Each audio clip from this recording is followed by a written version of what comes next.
Assalamualaikum warahmatullahi wabarakatuh. Salam sejahtera untuk kita semua. Perkenalkan, nama saya Muhammad Asrul Monif dari Politeknik Alih Usaha Perikanan Jakarta, Program Studi Teknologi Penangkapan Ikan. Pada kesempatan kali ini, saya akan membacakan atau mempresentasikan materi mengenai pelabuhan perikanan di Indonesia. Pelabuhan Perikanan, Undang-Undang Nomor 31 garis miring 2009 dan Undang-Undang Nomor 45 garis miring 2009 tentang perikanan dan Peraturan Menteri Kelautan Perikanan Nomor Permen 08 garis miring Men garis miring 2012 tentang kepelabuhan perikanan, yaitu tempat yang terdiri atas daratan dan perairan di sekitarnya dengan batas-batas tertentu sebagai tempat kegiatan pemerintahan dan kegiatan bisnis perikanan yang digunakan sebagai tempat kapal perikanan bersandar, berlabuh, dan atau bongkar muat ikan yang dilengkapi dengan fasilitas keselamatan pelayaran dan kegiatan penunjang perikanan. Dasar hukum pelabuhan perikanan di Indonesia. Undang-Undang Nomor 30 Tahun 2004 diubah dengan Undang-Undang Nomor 45 Tahun 2009 tentang perikanan. Peraturan Menteri Kelautan dan Perikanan Nomor 8 garis miring Men garis miring 2012 tentang kepelabuhan perikanan.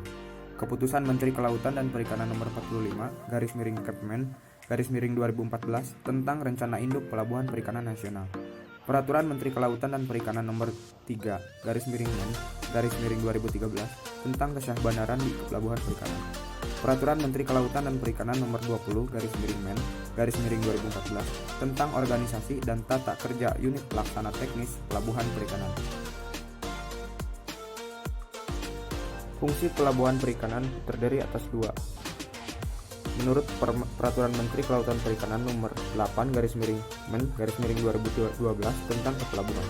Yang pertama adalah fungsi pemerintahan, pelayanan pembinaan mutu dan pengolahan hasil perikanan, pengumpulan data tangkapan dan hasil perikanan, tempat pelaksana penyuluhan dan pengembangan masyarakat nelayan, pelaksanaan kegiatan operasional kapal perikanan, tempat pelaksanaan pengawasan dan pengendalian sumber daya ikan, pelaksanaan kesyahbandaran, tempat pelaksana fungsi karantina ikan, publikasi hasil pelayanan sandar dan labuh kapal perikanan dan kapal pengawas kapal perikanan, tempat publikasi hasil penelitian kelautan dan perikanan, pemantauan wilayah pesisir, pengendalian lingkungan, kepabeanan dan atau kemigrasian.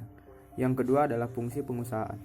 Yang pertama adalah pelayanan tambat dan labuh kapal perikanan, pelayanan bongkar muat ikan, pelayanan pengolahan hasil perikanan, pemasaran dan distributor ikan, pemanfaatan fasilitas dan lahan di pelabuhan perikanan, pelayanan perbaikan dan pemeliharaan kapal perikanan, pelayanan logistik dan perbekalan kapal perikanan, wisata bahari dan atau penyediaan atau pelayanan jasa lainnya sesuai dengan peraturan perundang-undangan. Berikut adalah alur pelayanan dan fungsi pelabuhan perikanan menurut Permen KP Nomor 8 garis miring Men garis miring 2012 tentang. Selanjutnya adalah WKOPP atau Wilayah Kerja Operasional Pelabuhan Perikanan. Menurut Permen KP Nomor 8 Tahun 2012 Pasal 26 Ayat 2, wilayah kerja pelabuhan perikanan terdiri dari A. Wilayah kerja daratan yang dipergunakan antara lain sebagai lahan pelabuhan, perkantoran administrasi pelabuhan perikanan, tempat penanganan dan pengolahan hasil perikanan, TPI, suplai air bersih, es dan BBM, pos jaga, dan tempat ibadah. Kemudian wilayah kerja perairan yang dipergunakan antara lain sebagai kolam pelabuhan, breakwater atau pemecah gelombang, revertement atau turap, groin, dermaga, dan jetty. Kemudian wilayah pengoperasian pelabuhan perikanan terdiri dari wilayah pengoperasian daratan yang dipergunakan antara lain sebagai akses jalan dari dan ke pelabuhan perikanan, pemukiman nelayan, pasar ikan dan lainnya yang berpengaruh langsung terhadap operasional pelabuhan perikanan. Kemudian wilayah pengoperasian perairan yang dipergunakan antara lain sebagai alur pelayaran dari dan ke pelabuhan perikanan, keperluan keadaan darurat, kegiatan pemanduan, uji coba kapal, penempatan kapal mati, dan kapal yang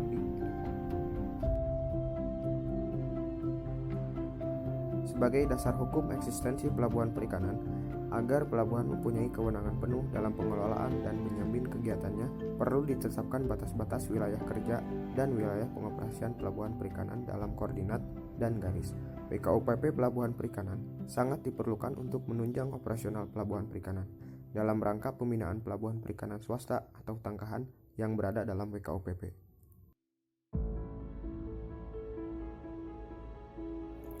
Jenis-jenis pelabuhan perikanan. Menurut Peraturan Menteri Kelautan dan Perikanan Republik Indonesia Nomor 8/Men/2012 tentang Kepelabuhan Perikanan Pasal 5 bahwa pelabuhan perikanan diklasifikasikan dalam 4 kelas, yaitu yang pertama, pelabuhan perikanan samudera atau singkatannya VPS adalah pelabuhan perikanan kelas A yang skala layanannya sekurang-kurangnya mencakup kegiatan usaha perikanan di wilayah laut teritorial, zona ekonomi eksklusif, dan perairan internasional. Kedua, pelabuhan perikanan Nusantara atau yang disingkat PPN adalah pelabuhan perikanan kelas E yang skala layanannya sekurang-kurangnya mencakup kegiatan usaha perikanan di wilayah laut teritorial, zona ekonomi eksklusif Indonesia. Ketiga adalah pelabuhan perikanan pantai atau disingkat PPP adalah pelabuhan perikanan kelas C yang skala layanannya sekurang-kurangnya mencakup kegiatan usaha perikanan di wilayah perairan pedalaman, kepulauan, laut teritorial, zona ekonomi eksklusif Indonesia. Kemudian yang keempat adalah pangkalan pendaratan ikan atau biasa disebut PPI, yaitu pelabuhan perikanan kelas D yang skala layanannya sekurang-kurangnya mencakup kegiatan usaha perikanan di wilayah perairan pedalaman dan kepulauan. Pengelola pelabuhan perikanan. Pengelola pelabuhan perikanan meliputi sama pemerintahan pusat untuk pelabuhan perikanan yang dibangun oleh pemerintah pusat. Kedua, pemerintahan daerah untuk pelabuhan perikanan yang dibangun oleh pemerintah daerah. Tiga, swasta untuk pelabuhan perikanan yang tidak dibangun oleh pemerintah ataupun pemerintahan daerah.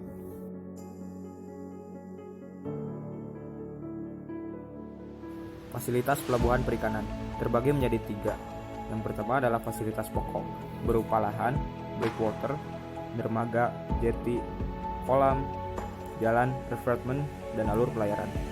Kemudian ada fasilitas penunjang yang terdiri dari balai pertemuan layan, mes operator wisman layan, fasilitas sosial seperti MTK, pertokoan, dan pos penjagaan.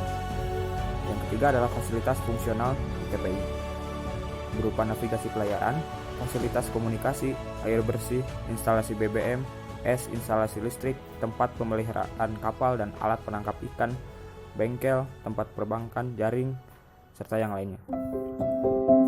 Berikut ini adalah peta sebaran pembangunan pelabuhan perikanan yang ada di seluruh Indonesia. Terdapat 538 lokasi pelabuhan perikanan sesuai lampiran Kemenkap nomor 6